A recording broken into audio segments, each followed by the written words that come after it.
ঘরে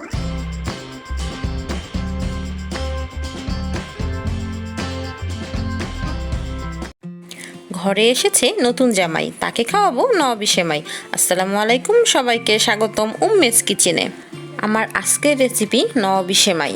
আপনারা দেখতে পাচ্ছেন অসম্ভব সুন্দর এবং সুস্বাদু এই নওয়াবি সেমাই। ঈদের দিনে ডাইনিং টেবিলে শোভা বাড়াবে এই নওয়াবি সেমাই। খুব সহজেই এবং ঘরে থাকা উপকরণ দিয়ে আপনারা এই সেমাইটি তৈরি করে নিতে পারবেন। খেতে যেমন মজার, দেখতে তেমনই সুন্দর। আশা করি আপনাদের সবার খুব ভালো লাগবে। এজন্য আমি লাচ্চা সেমাই নিয়ে নিয়েছি 1 প্যাকেট। আমি এখানে 1 প্যাকেট লাচ্চা সেমাই নিয়ে নিয়েছি। এবার একটি কড়াইয়ে আমি ঘি দিয়ে দেব 1 টেবিল স্পুন। ঘি গরম হয়ে গলে গেলে এর মধ্যে আমি 1 প্যাকেট সেমাই দিয়ে দিচ্ছি। সেমাই দিয়ে খুব আলতো হাতে সুন্দর করে নাড়াচাড়া করে ভেজে নিতে হবে। এখানে খুব আলতো হাতে সেমাইটিকে আমি ভেজে নেব। সেমাই যখন ঘিয়ের সাথে হালকা ভাজা হয়ে যাবে তখন এর মধ্যে দিয়ে দিচ্ছি 1/4 কাপ নারকেল কোরানো। এবার দিয়ে দিচ্ছি 1/3 কাপ চিনি। আমি এরপরে আর কোনো চিনি অ্যাড করব না, তাই এখানেই আমি একটু বেশি চিনি দিয়ে দিয়েছি। সেমাইয়ের সাথে সব উপাদান মিশিয়ে ভেজে নেব 3 থেকে 4 মিনিট। চুলার গ্যাসটা কিন্তু এক্ষেত্রে আমি মিডিয়াম রেখেছি। বেশি জাল দিয়ে দিলে সেমাইটা নিচ থেকে পুড়ে যেতে পারে, তাই হালকা আঁচেই আস্তে আস্তে করে আমি সেমাইটা ভেজে নেব। সেমাইয়ের কালার যখন হালকা ব্রাউন হয়ে আসবে তখন আমি চুলার গ্যাসটা অফ করে দেব। ভেজে রাখা সেমাইগুলোকে এক সাইডে রেখে চলে যাচ্ছি অন্য প্রসেসে। এবার চুলায় অন্য একটি পাত্রে বসিয়ে দিয়েছি 1/2 লিটার গরুর দুধ। দিয়ে দিচ্ছি 1 টেবিল স্পুন কর্নফ্লাওয়ার।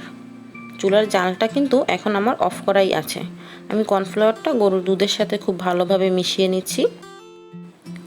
দিয়ে দিচ্ছি 1/4 কাপ গুঁড়া দুধ।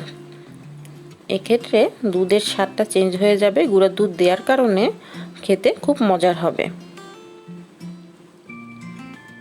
এবার চুলার গ্যাসটাকে অন করে দিয়ে আমি এটাকে বলক আসা পর্যন্ত অপেক্ষা করব।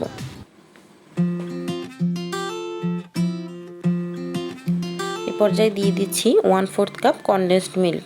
আপনারা কেউ যদি কনডেন্সড মিল্ক ব্যবহার করতে না চান সেক্ষেত্রে এখানে চিনিও ব্যবহার করতে পারেন। আমি এখানে 1/4 কাপ কনডেন্সড মিল্ক দিয়ে দিচ্ছি। এবার দুধটা খুব ভালো করে জাল করে নেব।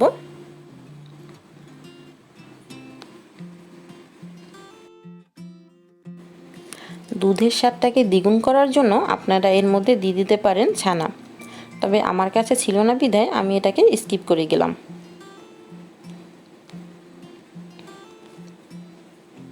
এবার আমি দুধটাকে খুব ভালো করে জাল করে নিচ্ছি। দুধ যখন জাল হয়ে একটু ঘন হয়ে আসবে তখন আমি এর মধ্যে দিয়ে দেব 1/4 কাপ সুজি। সুজি দেওয়ার পর অনবরত নাড়াচাড়া করতে হবে, তা না হলে নিচে লেগে যেতে পারে। সুজি সেদ্ধ না হওয়া পর্যন্ত হালকা আঁচে রান্না করতে হবে। খেয়াল রাখতে হবে যেন দুধ এবং সুজির মিশ্রণটি বেশি শক্ত না হয়ে যায়। এটি পাতলা থাকা অবস্থায় আমরা এটিকে নামিয়ে নেব। এবার ডেকোরেশনের জন্য আমি একটি পাত্র নিয়ে নিয়েছি। এর মধ্যে প্রথমেই আমি ভেজে রাখা সেমাই দিয়ে দিচ্ছি। সবচেয়ে নিচের লেয়ারটি আমি এই সেমাই দিয়ে পূর্ণ করে দেব। সব দিক থেকে সমানভাবে দিয়ে দিচ্ছি ভেজে রাখা সেমাই। নিচের লেয়ারটি পূর্ণ হলে দ্বিতীয় লেয়ারে আমি দিয়ে দিচ্ছি দুধ এবং সুজির সেই মিশ্রণটি। দুধ এবং সুজির মিশ্রণটি সেমাইয়ের উপরে সব দিক থেকে সমানভাবে একটি চামচের সাহায্যে ছড়িয়ে দিচ্ছি। দ্বিতীয় লেয়ারটি পূর্ণ হয়ে গেলে এর উপরে আমি দিচ্ছি পেস্তা বাদাম কুচি এবং কিছু কিশমিশ। আপনারা এখানে আরও কিছু বাদামের কুচি বা চেরিও ব্যবহার করতে পারেন। আমি এখানে শুধু পেস্তা বাদামটাই ব্যবহার করছি। এবার উপরে আবার ছড়িয়ে দিচ্ছি সেই ভেজে রাখা সেমাইগুলো। সব দিক থেকে আবার সমান করে সেমাইগুলোকে ছড়িয়ে দেব। ডেকোরেশনের জন্য আমি উপরে আবার কিছু বাদাম এবং কিশমিশ দিয়ে দিচ্ছি। ব্যাস তৈরি হয়ে গেল আমার নওয়াবি সেমাই। আশা করি আপনাদের খুব ভালো লাগবে। ভালো লাগলে আমার চ্যানেলটি সাবস্ক্রাইব করবেন। ধন্যবাদ।